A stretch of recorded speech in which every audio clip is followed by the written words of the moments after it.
ජීවිතේ කඳුළු කතාවක් හිනා වෙන්න බැරි තරමටම හිනාව අමතක වුණු ජීවිතයක්. හැබැයි එක් මොහොතකදී එක් නිමේෂයකදී මගේ ජීවිතේට අපූර්ව කෙනෙක් මුණ ගැසුණා. ඒ තමයි යේසු.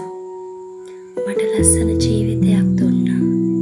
ලස්සන හිනාවක් දුන්නා. ඉතින් ඔයත් කැමතිද ජීවිතේ විඳින්න?